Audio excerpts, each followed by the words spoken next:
Hello बच्चों, welcome to the modern NCERT solution. तो आज हम बसंत भाग 3 कक्षा 8 का चैप्टर 3 जिसका नाम है दीवानों की हस्ती। आज इसका अर्थ पूरा इस वीडियो में देखने वाले हैं, जिसका फर्स्ट पैराग्राफ है, हम दीवानों की क्या हस्ती है, आज यहाँ कल वहाँ चले, मस्ती का आलम साथ चला, हम धूल उड़ाते जहाँ चले। चलिए इसका अर्थ देखते हैं।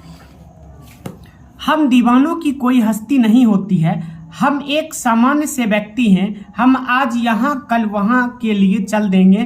हम अपने साथ कोई चिंता फिक्र लेकर नहीं चलते हैं, हम जहाँ भी जाते हैं धूल उड़ाते चलते। चलिए नेक्स्ट पैराग्राफ। आए बनकर उल्लास अभी, आंसू बनकर वह चले अभी, सच कहते ही रह गए अरे, तुम कैसे आए कहाँ चले। देखो, दीवाने मस्त मौला लोग जहाँ भी जाते हैं वहाँ का माहौल खुशियों से भर जाता है। फिर जब वह उस जगह से जाने लगते हैं तो वह सबकी हो जाते हैं। लोगों को उनके जाने का पता तक चलता नहीं, वो मन में ही अफसोस करते रह जाते हैं कि कभी कब आए और कब चले गए। चलिए नेक्स्ट। किस ओर चले यह मत पूछो, चलता है बस इसलिए चले, जग से उसका कुछ लिए चले, जग को अपना कुछ दिए चले। चलिए, कभी अपने आप को ही दीवानों की संज्ञा देते हुए कहते हैं कि मुझे यह मत पूछो कि किस ओर चले, मुझे बस चलना है इसलिए चले। इस संसार में मुझे जो चीज़ अच्छी लगी उसे लेकर चला और जग को अपना कुछ देकर चला। चलिए नेक्स्ट। दो बात कही दो बात सुनी, कुछ हंसे और फिर कुछ रोए, छक्कर सुख दुख के घूंटों को हम एक भाव से पिए चले। चलिए इसका देखते हैं। कभी कहते हैं वो जहाँ भी जाते हैं, वो जहाँ भी जाते हैं लोगों से घुलते मिलते हैं, उनके सुख दुख को बांटते हैं और उन्हें एक समान ढंग से ग्रहण कर आगे बढ़ जाते हैं। चलिए नेक्स्ट।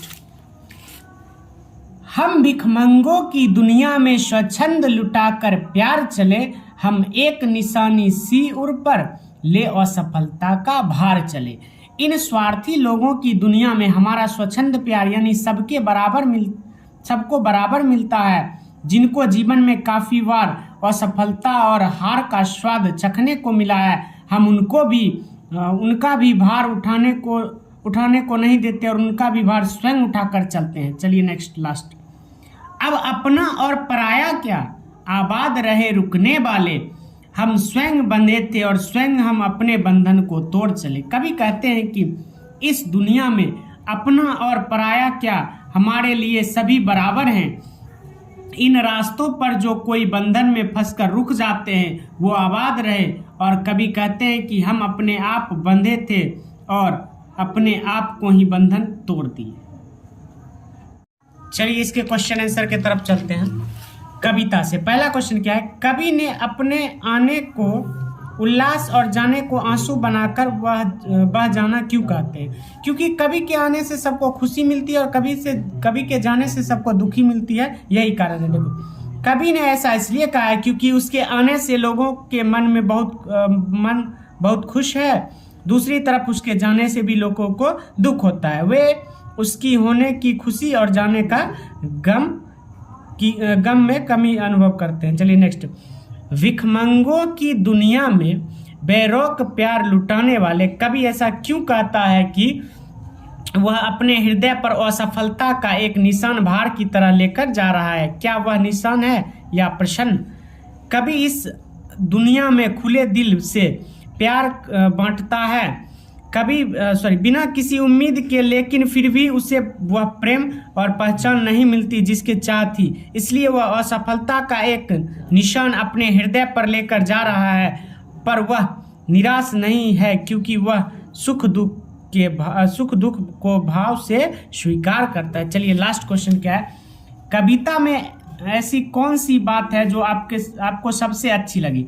मुझे सबसे अच्छी यह बात लगी कि कभी किसी बंधन में नहीं बंधता और जीवन को पूरी आज़ादी और मस्ती से जीता है।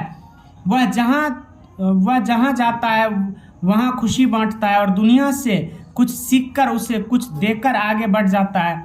यह सिखाता है कि हमें भी जीवन को खुले दिल और खुले मन से जीना चाहिए। चलिए यहीं पे आपका ये चैप्टर खत्म होता है, द एंड चैप्टर 3। ऐसे ही एनसीईआरटी के सॉल्यूशन के लिए आप इस चैनल से जुड़ सकते हैं। यहाँ पे क्लास 7 और क्लास 8 का ऑल सब्जेक्ट एनसीईआरटी सॉल्यूशन मिलता रहेगा। तब तक के लिए धन्यवाद।